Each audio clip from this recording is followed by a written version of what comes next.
Hello class. मैं आपका Rakesh sir. आज डीसी जनरेटर का वर्गीकरण पढ़ेंगे हम लोग। उत्तर प्रदेश निजी औद्योगिक प्रशिक्षण संस्थान के बैनर तले मैं यूट्यूब पर यूपी टेक्निकल नाम से चैनल बनाया हूँ, जिसके माध्यम से आप जो है अपनी तैयारी कर सकते हैं। आप मेरे चैनल यूपी टेक्निकल को यूट्यूब पर सब्सक्राइब करिए और जो है स्टडी करिए घर पे रह के। इसलिए मैंने आज अगली कड़ी में डीसी जनरेटर का क्लासिफिकेशन जो है आपको दिखा रहा हूँ कि डीसी जनरेटर का वर्गीकरण कैसे होता है। ओके, आइए सबसे पहले हम देखते हैं कि जैसे डीसी जनरेटर का पार्ट हमने जान लिया है और क्या करता है, डीसी ईएमएफ किस प्रकार उत्पन्न करता है ये जान लिया है। आज हम लोग डीसी जनरेटर का वर्गीकरण करेंगे, क्लासिफिकेशन कि डीसी जनरेटर कितने प्रकार के होते हैं, किस आधार पर डीसी जनरेटर का वर्गीकरण किया गया है। इस वीडियो में आप डीसी जनरेटर का कनेक्शन और डीसी जनरेटर का नाम और उसका थोड़ा सा परिचय देखेंगे। इसको याद करने के बाद अगली वीडियो में मैं आपको स्टेप बाय स्टेप हर जनरेटरों की विस्तृत जानकारी जो है एक एक जनरेटर का दूंगा। तो आज के इस वीडियो में आप रफ लेकर के बैठ जाएं और डीसी जनरेटर का वर्गीकरण स्टेप बाय स्टेप जो है लिखते जाएं और उसको पूरा याद कर लें, कनेक्शन याद कर लें, ताकि आपको अगली वीडियो में डीसी जनरेटर का स्टेप बाय स्टेप व्याख्या जो है समझने में आसानी हो। आपको नाम याद रहेगा तो उसको व्याख्या समझने में आसानी होगी। ओके, तो सबसे पहले डीसी जनरेटर में आप देखते हैं कि डीसी जनरेटर में एक मैग्नेटिक क्षेत्र होता है जो फील्ड के द्वारा पैदा होता है। फील्ड डीसी जनरेटर में दो प्रकार की प्रयोग की जाती है, सीरीज फील्ड, शंट फील्ड। तो फील्ड का काम मैग्नेटिक क्षेत्र पैदा करना होता है। आर्मेचर ये चालक है जो घूमता है। तो ये जो फील्ड है, आर्मेचर है, जो अन्य बाइंडिंग स्थापित की जाती है, इसके दो टर्मिनल होते हैं। जैसे एक बाइंडिंग आप बनाते हैं तो ये बाइंडिंग बनाते हैं तो इसके कितने टर्मिनल होंगे? दो टर्मिनल होंगे। इन दोनों टर्मिनलों का नाम आपको जो आईएसआई नियम के अनुसार बताया गया है। ये आईएसआई नियम ये कहता है कि बीआईएस जो आपको बताता है बीआईएस ये बताता है कि बीआईएस के अनुसार 4718 से 1957 के अनुसार जो टर्मिनल हैं उनका नामकरण किया गया है कि आप आईएसआई के अनुसार उन टर्मिनलों को उसी नाम से संबोधित करेंगे जो दो टर्मिनल होता है। जैसे अगर ये आपके जनरेटर में आर्मेचर प्रयोग किया गया है तो आईएसआई के अनुसार उसका आर्मेचर के जो दो टर्मिनल होंगे उसका नाम होगा A1 और A2। उसके बाद जो सीरीज फील्ड प्रयोग करेंगे आप, जो मोटे तार की कम चक्रों की होती है, उसका जो दो टर्मिनल होगा उसका नाम होगा D1 और D2। आप जो शंट फील्ड प्रयोग करेंगे, शंट फील्ड जो आप जानते हैं कि पतले तारों की अधिक चक्रों की होती है शंट फील्ड, उसका जो नाम होगा E1 और E2। आप जो है सेपरेटली एक्साइटेड के लिए जो फील्ड प्रयोग करेंगे उसका नाम होगा F1 और F2। ठीक है। उसके बाद जो आप कम्यूटेटिंग एक बाइंडिंग होती है उसका भी जो है आप प्रयोग करते हैं, कम्यूटेटिंग बाइंडिंग, तो उसका नाम होता है B1 और B2। इसके जो दो टर्मिनल होते हैं किसके अनुसार होता है? आईएसआई 4718 से 1957 के अनुसार। क्लियर? तो इन बाइंडिंगों का प्रयोग करके हम जनरेटर को जो है एडजस्ट करते हैं। इसके बाद जब वर्गीकरण करते हैं तो ये देखते हैं कि जो जनरेटर का वर्गीकरण है कई प्रकार से किया जाता है। जैसे डीसी जनरेटर का वर्गीकरण मैग्नेट के आधार पर किया जाता है। डीसी जनरेटर का वर्गीकरण घुमाने वाली युक्ति के आधार पर किया जाता है, जिसे टरबाइन कहते हैं, टरबाइन के आधार पर किया जाता है। डीसी जनरेटर का वर्गीकरण कनेक्शन के आधार पर किया जाता है। डीसी जनरेटर का वर्गीकरण मैग्नेटिक फील्ड चलने की दिशा के आधार पर किया जाता है। तो आइए देखते हैं। सबसे पहले जो डीसी जनरेटर होता है उसका जो वर्गीकरण होता है टरबाइन के आधार पर। तो टरबाइन का मतलब आप जानते हैं कि जो टरबाइन होती है डीसी जनरेटर को गतिज ऊर्जा प्रदान करती है। और टरबाइन के आधार पर डीसी जनरेटर कई प्रकार के होते हैं, जैसे जल टरबाइन, स्टीम टरबाइन, इसी तरह डीजल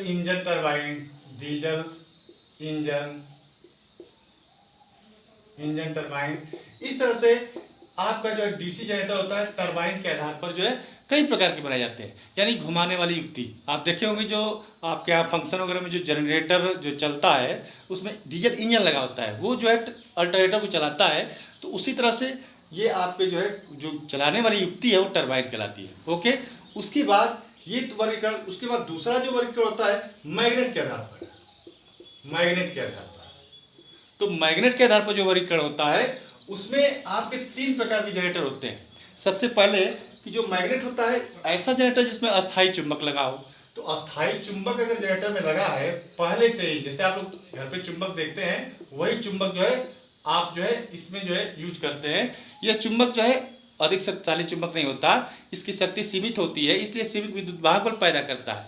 तो अस्थायी चुंबक जनरेटर या परमानेंट चुंबक जनरेटर या मैग्नेट जनरेटर कहेंगे इसको मैग्नेटो जनरेटर भी कह सकते हैं, इसको डायनमो भी आप कह सकते हैं। ये सीमित विद्युत वाहक बल पैदा करने के लिए प्रयोग होता है। इसका प्रयोग जो है गाड़ियों में, 2 व्हीलर 4 व्हीलर गाड़ियों में प्रकाश के लिए किया जाता है। यह एक सीमित विद्युत वाहक बल पैदा करने वाली युक्ति है। इसके 3 नाम हो गए, परमानेंट मैग्नेट जनरेटर, डायनमो और मैग्नेटो जनरेटर। तो यह एक छोटा जनरेटर होता है, आप अपने गाड़ी में देखे होंगे, वही यह है मैग्नेटो जनरेटर। क्लियर।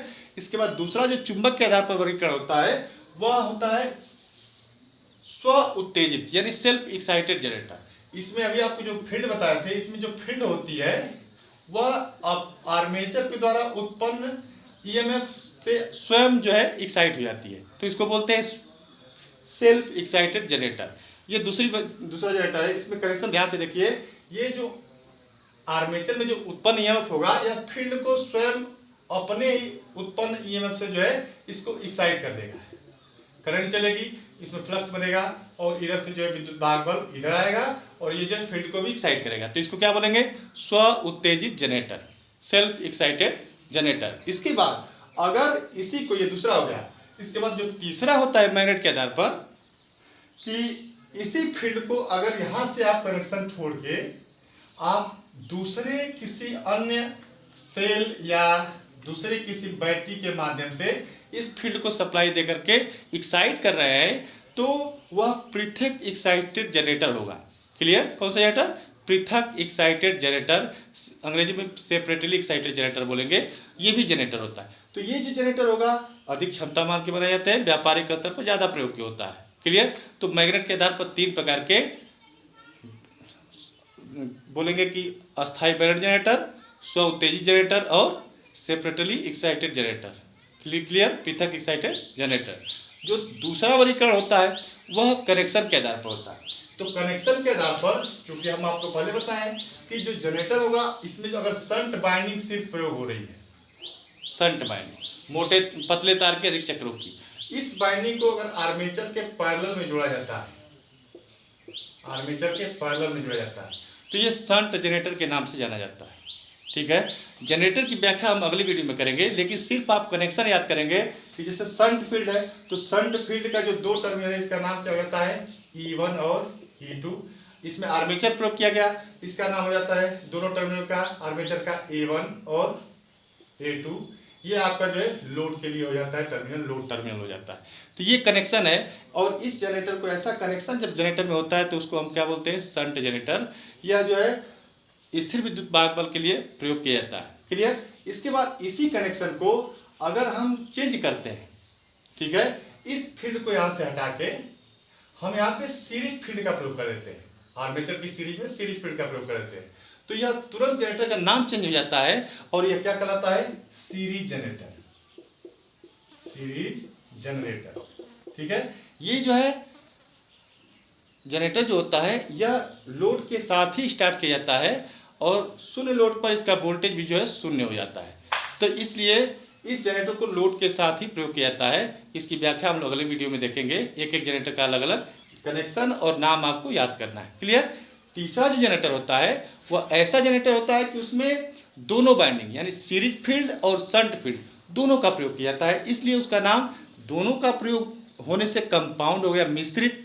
तो मिश्रित प्रयोग, बाइंडिंग प्रयोग करने से, चाहे मिश्रित फील्ड प्रयोग करने से इसका जो नाम बनाया गया सबसे पहले कनेक्शन, ये आपका जो है शंट फील्ड हो गया। इसमें जो है आप एक सीरीज फील्ड भी प्रयोग कर दिए, इसके बाद इसमें आर्मेचर प्रयोग कर दिए।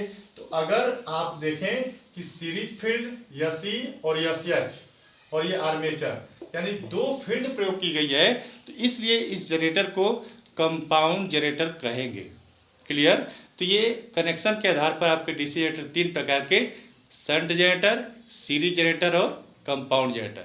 शंट जनरेटर में सिर्फ एक बाइंडिंग होती है जो आर्मेचर के पैरेलल में होती है, सीरीज जनरेटर में सीरीज बाइंडिंग होती है जो आर्मेचर के सीरीज में होती है, और कंपाउंड जनरेटर में 2 बाइंडिंग निश्चित प्रयोग होगी, जो एक जो है आर्मेचर के पैरेलल में भी हो सकती है, सीरीज फील्ड तो आर्मेचर के सीरीज में होती ही है, दोनों बाइंडिंगों का प्रयोग होता है। आवश्यकता अनुसार कंपाउंड जनरेटर का प्रयोग हम करते हैं। कनेक्शन के आधार पर हो गया। इसके बाद जो शंट जनरेटर है और सीरीज जनरेटर है, इसका वर्गीकरण नहीं होता।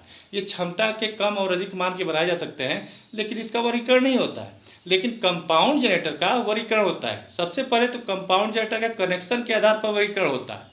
तो कनेक्शन के आधार पर जब वर्गीकरण होता है, तो जैसे ये आपका है कंपाउंड जनरेटर, कंपाउंड।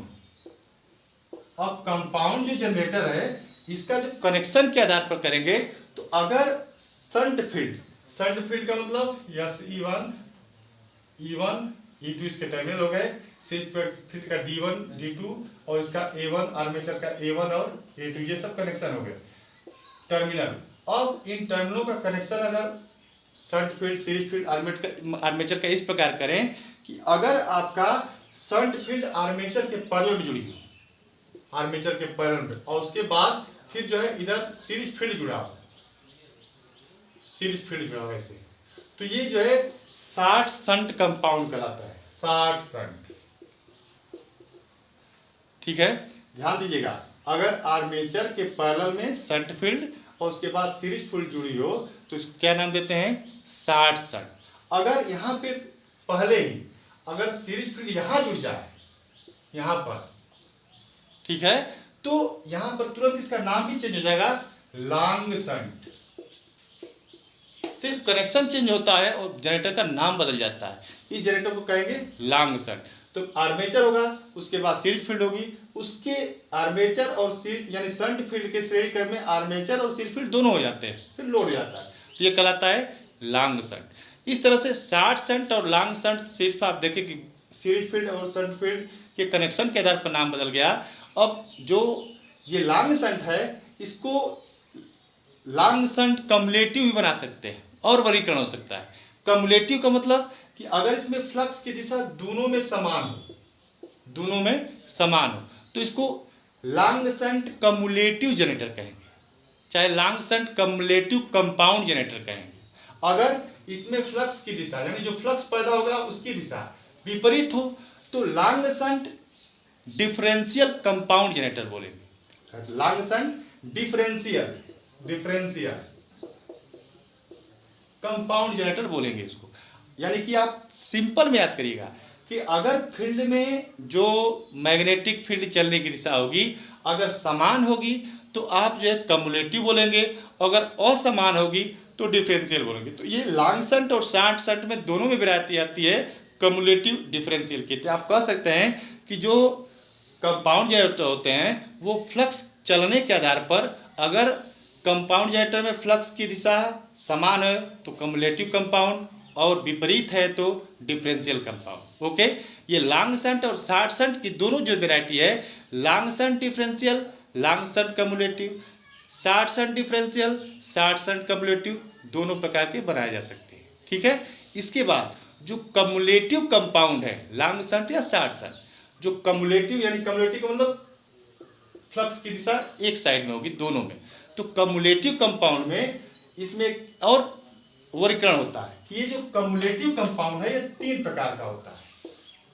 3 प्रकार का: over cumulative compound generator, level cumulative compound generator और अंडर कम्युलेटिव कंपाउंड जनरेटर। ये 3 वैरायटी होती है। ये जो कंपाउंड का स्तर तय होता है, ये सीरीज फील्ड के टर्नों के हिसाब से तय होता है। अगर सीरीज फील्ड का टर्न जो है अगर लेवल में है, तो उसके द्वारा उत्पन्न जो विद्युत वाहक बल होगा वो लेवल होगा। ठीक है, तो उसको लेवल कंपाउंड कहेंगे। 200 वोल्ट पैदा करता है तो वो 200 वोल्ट ही पैदा करेगा। अंडर का मतलब अगर सीरीज फील्ड में टर्नों की संख्या थोड़ी कम रखी जाए तो अंडर कंपाउंड जनरेटर बनेगा। वह जो है जितना जो उसको यांत्रिक शक्ति जाएगी उसके अनुपात में कम विद्युत वाहक बल पैदा करेगा, तो अंडर कंपाउंड। अगर ओवर कंपाउंड सी फील्ड के टर्न को थोड़ा ज़्यादा बढ़ा दें या रिहोस्टेट का भी प्रयोग किया जाता है, तो वह जो है जिस तरह से अगर विद्युत भागवल की आवश्यकता होती है उससे ज़्यादा वोल्टेज बना देता है, तो इसको ओवर कंपाउंड बोलते हैं। तो इस तरह से डीसी जनरेटर का वर्गीकरण होता है। आप जो मैंने बताया है इस वीडियो में सब जो है रफ पर जो है तैयार करके, मेरी बातों को सुन करके रफ पे तैयार करिए और नोट बना करके सभी जनरेटरों का नाम, किताबों का सहयोग लेकर के नाम और करेक्शन याद करिए। इसके बाद अगली वीडियो में एक एक जनरेटर का हम लोग व्याख्या करेंगे कि यह कहाँ प्रयोग होता है, इसकी बनावट कैसी होती है, यह किस कंडीशन में जो है कार्य करता है, इसकी खासियत क्या क्या होती है। एक एक जनरेटर का अलग अलग पढ़ेंगे। एक वीडियो में दो दो जनरेटर बना के भेजूंगा। तब तक के लिए धन्यवाद। आप लोग जो है घर पे रह के पढ़ाई करें। मैं भगवान से दुआ करता हूँ कि आप जहाँ कहीं भी हों अच्छे से होंगे। नमस्कार।